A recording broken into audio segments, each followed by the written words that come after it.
everyone, welcome to Cooking with the Man with your host, Manseeb Khan from your student newspaper, The Dialogue.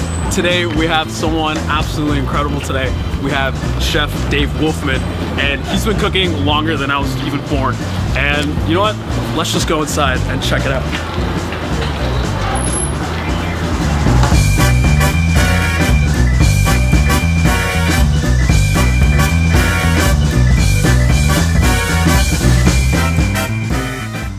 Welcome to Cooking with the Man with your host, Manseeb Khan. I'm from your student newspaper, The Dialogue. And today we have the amazing chef, David Wolfman here. And thank you. You're very welcome. I'm super excited. What are we doing today? Well, what we're doing today is I'm doing a native influenced dish. Nice.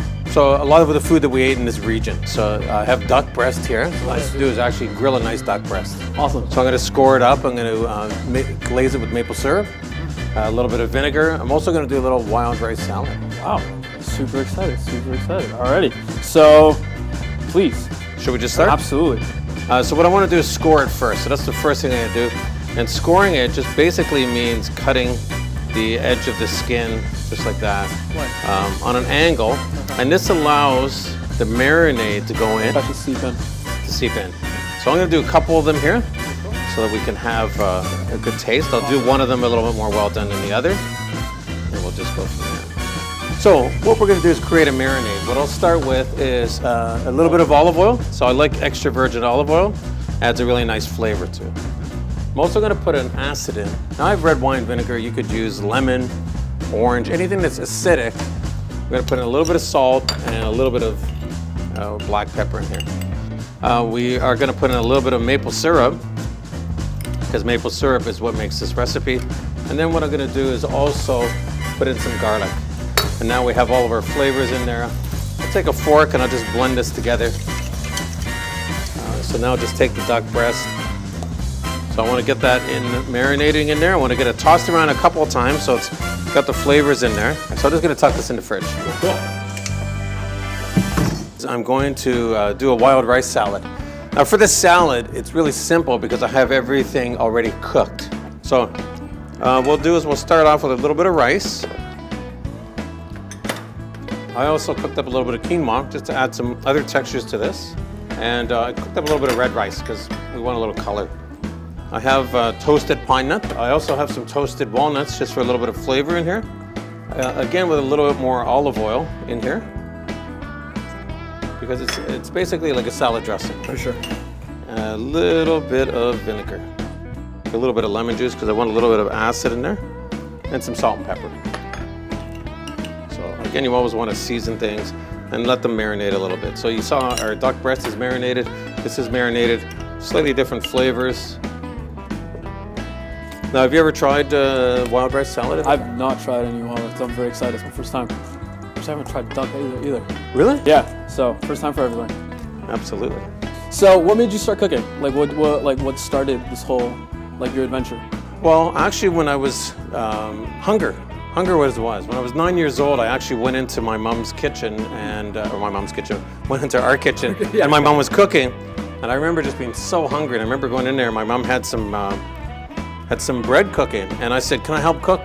And she said, "Oh, sure." And I really didn't want to, I just wanted to eat. You just wanted to eat, right? And so I went in and she said, "Stir this pot," and she got this little stool and gave me a big, huge apron. It was huge because I was a small guy at the time. And so I was stirring the pot. My mom said, "Oh, look at the bread." She goes, "These are all broken pieces. We better try this." So we slided a bunch of margarine on them. Right. And we're eating away and everything. And my mom was making a stew. So she made it really comfortable for me to be in there. And one of the things that she did is she made it so comfortable. I really enjoyed it and spending quality time with her. And then she did something else which I think is really important when we really want to do something is when we finished up, she said to me, "I want to clean up." She says, "Oh, your sisters are cleaning up. You helped cook today." So I thought, ace, nice. I'm gonna do this again tomorrow. Awesome. And the next day I came in there and I learned to do some simple things. It wasn't nothing complex, but it gave me an opportunity to spend time with my mom, to hear the traditional stories, because my mom left the reserve and came to the city, and we were born in the city. So it was my chance to sort of get to know my mom's history and my history, really. Yeah. So Indigenous foods have been the latest craze in Toronto. There's a lot of new Indigenous restaurants popping up What is your opinion on it? Do you think, like, what are some misconceptions that a lot of folks might have of Indigenous foods? Well, it's interesting because I think when we look at Indigenous foods are food that came from this area. For sure. We look at traditions. So, for example, I don't know, every New Year's Eve we have apple pie, right? Yeah. And my grandma's been doing it, and her mom's been doing it. Right. And so it becomes our tradition. You come to our house, hey, I'm going to David's house to have apple pie. Yeah. And it becomes a tradition, it becomes part of our culture. Absolutely. But it technically isn't Indigenous. So when we look at Indigenous food places opening up, provided they're, can do that separation, say, okay, this is a cultural food and this is an Indigenous food. Yeah. And sometimes people get those confused. So what we've done is we've mixed everything in our salad. It's sitting here now. We got the pine nuts and the walnuts in there. You don't have a nut allergy, I hope? Nope, not at all. Good. And so I'm gonna let that marinate. I'm gonna turn my grill pan on, and then I think what we'll do is we'll grill up some duck breasts. Awesome. So this is cooked nice and hot. So what I'm gonna do is just make sure there's no excess marinade on here. And we wanna do what's called cross marking. So I'll just lie it on here, just like that. And then I'll let it cook for about a minute or 2 minutes. Then I'll cross mark it, which just gives it that nice grill mark on there.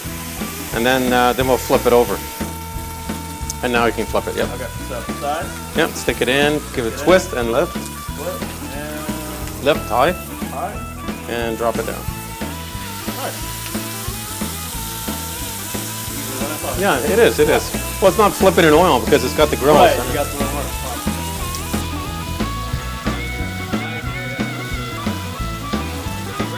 It does look gorgeous, doesn't it? So there it is. It's nice and cooked. It actually still is a little bit medium rare, but because it's going to sit here and all of that's really hot just from the heat, we're going to let it rest for a few minutes. If I slice that right now, all the juices would run out. Right. So I just want to let that rest. In the meantime, what we'll do is we'll get our plate all ready. Once our plate's ready, then what we'll do is we'll put our plate aside and then we'll slice it.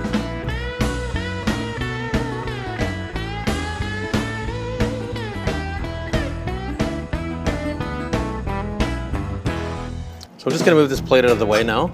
And what we're going to do is we'll bring our duck breast onto to here, and you can see, as you can still see, it's a little bit red. Yeah.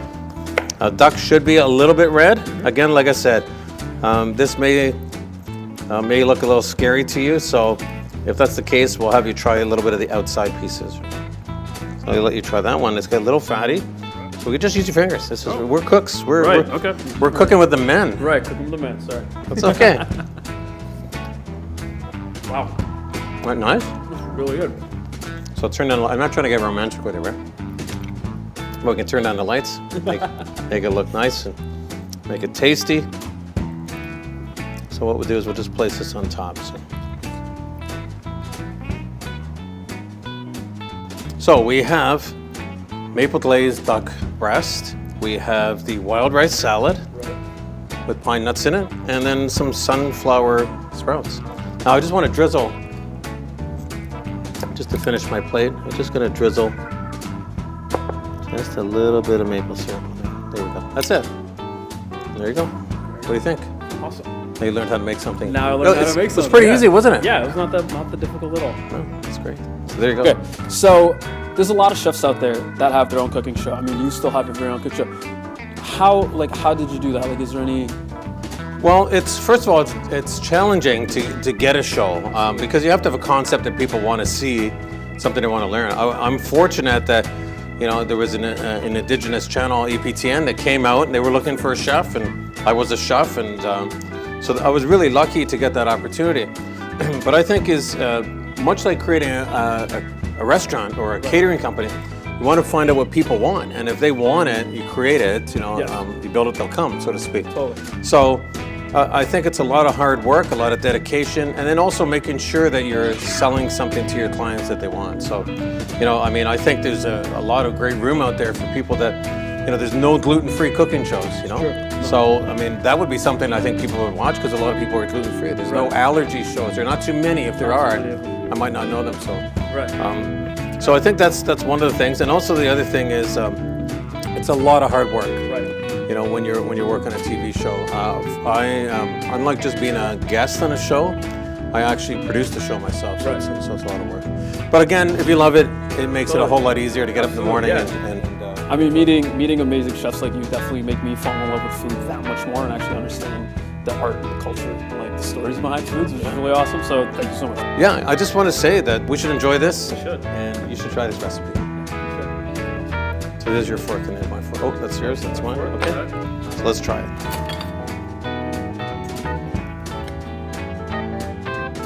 Oh, did you want to just try that one? I'll take that one.